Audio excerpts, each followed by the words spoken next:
Hello friends, welcome to southernfoodtamil. இன்னைக்கு நம்ம southernfoodtamilல appam recipe தான் எப்படி பண்றதுன்னு பார்க்க போறோம். ரேஷன் அரிசியிலேயே சூப்பரா மாவு அரைச்சு எப்படி ஆப்பம் சுடுறதுன்னு வாங்க வீடியோக்குள்ள போய் பார்க்கலாம். இதுக்கு நான் 1 கப் வந்து புழுங்கல் அரிசி எடுத்துர்க்கேன். 1 கப் பச்சரிசி. இது வந்து ரேஷன் அரிசி தான். நல்லால இருக்க கருப்பரிசி எல்லாம் க்ளீன் பண்ணி எடுத்து வச்சிருக்கேன். இப்போ இது கூடவே நம்ம எந்த கப்ல வந்து அரிசி அளக்குறோமோ அந்த கப்ல 1/4 கப் போல உளுந்து அளந்துக்கோங்க. உளுந்து வந்து கம்மியா தான் இதுக்கு சேர்க்கணும். இது கூடவே 1 டீஸ்பூன் வெந்தயம் சேர்த்துட்டு இத நல்லா ஒரு 4 ல இருந்து 5 தடவை தண்ணி இந்த மாதிரி வெள்ளையா வர வரைக்கும் வாஷ் பண்ணி எடுத்துக்கலாம். வாஷ் பண்ணிட்டு இத ஒரு 4 ல இருந்து 5 மணி நேரம் நல்லா ஊற விட்டுடலாம். அதுக்கு அப்புறம் நம்ம மாவு அரைச்சு எடுக்கலாம். இப்போ பாருங்க நான் ஒரு 5 மணி நேரம் நல்லா ஊற வச்சிருக்கேன். இதை இப்போ நம்ம ஆட்டி எடுத்துடலாம். கிரைண்டரை ஓட விட்டுட்டு ஃபர்ஸ்ட் வந்து நம்ம துருவன தேங்காய் சேர்த்துக்கலாம். நான் வந்து ஒரு 1/2 கப் போல் துருவன தேங்காய் எடுத்து வச்சுருக்கேன். தேங்காயை சேர்த்துட்டு ஒரு 2 நிமிஷம் போல் அதை முதல்ல ஓட விட்டுருங்க. தேங்காய் ஓரளவுக்கு அரைப்பட்டதுக்கு அப்புறம் தான் நம்ம அரிசி சேர்த்து அரைக்கணும். இப்போ நம்ம ஊற வச்சிருக்க அரிசியும் உள்ளே சேர்த்துடலாம். சேர்த்துட்டு நம்ம மத்தியானம் வடித்த சாப்பாடு இருக்கும் இல்லையா, அதில் வந்து ஒரு 1/4 கப் போல் சேர்த்துக்கோங்க. இதில் தேங்காயும் சாதமும் சேர்க்கறதுனால ஆப்பம் வந்து ரொம்பவே சாஃப்டாக வரும். ஸோ கண்டிப்பாக சேர்த்துக்கோங்க. சேர்த்துட்டு கொஞ்சமாக தண்ணியும் சேர்த்துக்கோங்க. ஆப்பமாவு வந்து கொஞ்சம் தண்ணி மாதிரி தான் இருக்கணும்.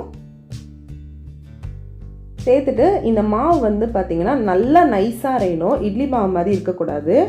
நல்லா வெண்ணெய் மாதிரி அரைஞ்சி வரணும். இப்போ பாருங்கள் ஒரு 25 நிமிஷம் ஆயிருக்கு. நம்ம மாவு நல்லா அரைஞ்சிருக்கான்னு செக் பண்ணிக்கலாம்.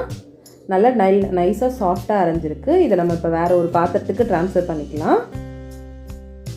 ட்ரான்ஸ்ஃபர் பண்ணிவிட்டு இதில் 1 டீஸ்பூன் போல் உப்பு சேர்த்து நல்லா கையை வச்சு இந்த மாவை கரைச்சி விட்டுடலாம். அப்போ தான் மாவு நல்லா புளிச்சு வரும். ஆப்பம் மாவு வந்து நல்லா புளிச்சு வந்தால் தான் நமக்கு ஆப்பம் வந்து நல்லா சாஃப்டாக வரும். இதை கரைச்சிட்டு இது ஒரு மினிமம் 8 மணி நேரம், அப்படி இல்லைன்னா நைட் ஃபுல்லாக கூட நீங்கள் புளிக்க விட்டுடலாம். இப்போ பாருங்கள் ஒரு 8 மணி நேரம் புளிச்சிருச்சு. மாவு நல்லா பொங்கி வந்திருக்கு. இதை இப்போ மிக்ஸ் பண்ணிக்கலாம். இது பாருங்கள் நல்லா பொங்கி வந்திருக்கு. ஒரு வாட்டி கலந்து விட்டுட்டு இப்போ நம்ம ஆப்பம் ஊற்ற ஸ்டார்ட் பண்ணிடலாம்.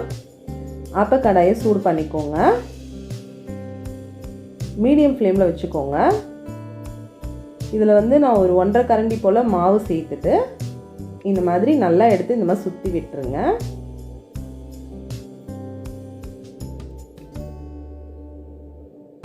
பாருங்கள் நம்ம ஊற்றின உடனே நல்லா இந்த மாதிரி பபிள்ஸ் ஓட்டையாக வரும். இப்படி வந்திருந்ததுன்னா மாவு வந்து நல்லா புளிச்சிருக்குன்னு அர்த்தம். இதை வந்து மூடி போட்டு 3 நிமிஷம் வச்சிடலாம். நல்லா வேக விட்டுடலாம். பாருங்கள் 3 நிமிஷம் ஆயிடுச்சு.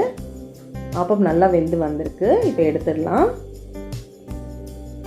நான் இன்னொரு ஆப்பமும் ஊற்றி காட்டுறேன். நம்ம ஆப்பம் மாவு ஊற்றும் போது அந்த கல்லுலேருந்து நல்லா புஸ்ஸுன்னு சவுண்டு வரணும். அப்போ தான் வந்து ஆப்பம் சூப்பராக வேகும்.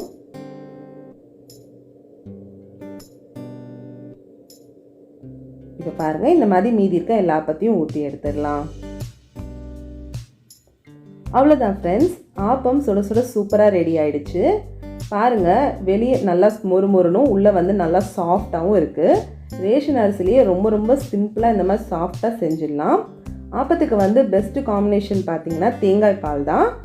அது இல்லாமல் ஆட்டுக்கால் பாயா, சிக்கன் குழம்பு எல்லாமே சூப்பராக இருக்கும். நான் வந்து இன்றைக்கி ஆட்டுக்கால் பாயா தான் செஞ்சுருக்கேன்.